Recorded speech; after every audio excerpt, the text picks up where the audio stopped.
this is me again, trying to showcase my fretless Fender.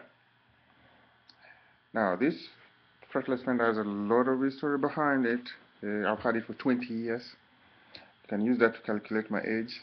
It has a typical thin neck, uh, Fender standard thin neck. This is an American Fender, Jazz Fender, fretless. Um, and it didn't used to be fretless before. I just had the frets removed, and then the inlays are done professionally, really, in Canada, and then the places with the frets have filled up with some stuff. Now they make the lines that used to guide me. And I also had it changed in England. I had it changed to Bartolini pickup, so it has an active setup. It was initially a passive bass, but now it's active. So as you can see, people who are not familiar with fretless basses, it gives you that unique sound.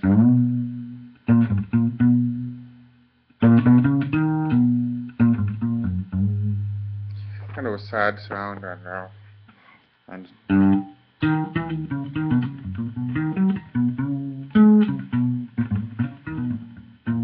the emotions of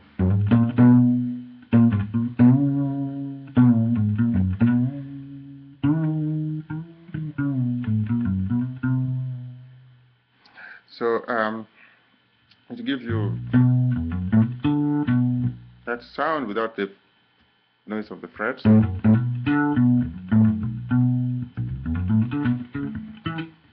They have them in 6-string, 4-string, 5-string.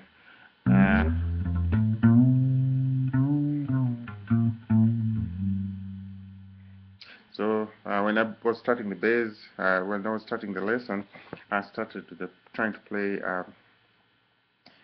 a version of Mr. Pastorius by Marcus Miller.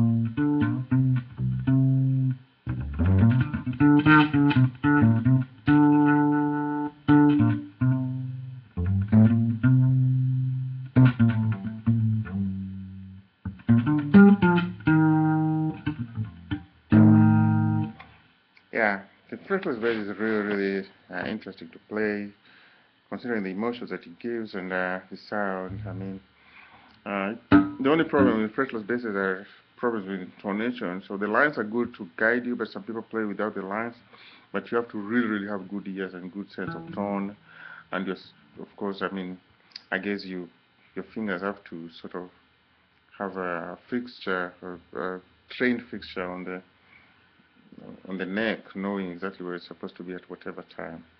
But it is the electric bass that mimics the upright as much as the possible. If you want to get an upright sound, you can adjust the sound, the controls here to give you a kind of an upright sound. But also, depending on the mood of a song, the slide on the strings,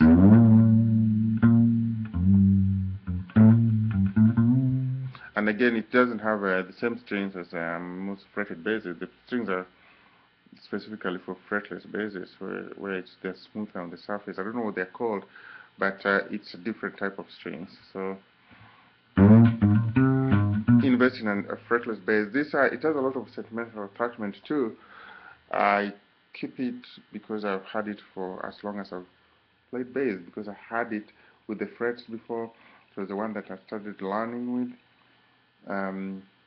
Actually, not the one I started. It's one of the first basses I had while I was learning, and I bought it in England, at some outskirts of London. So I have a lot of attachment to it.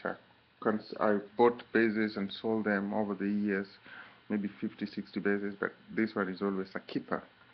invest in a fretless bass and experience the feeling of a fretless bass guitar.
Have fun and enjoy a fretless bass.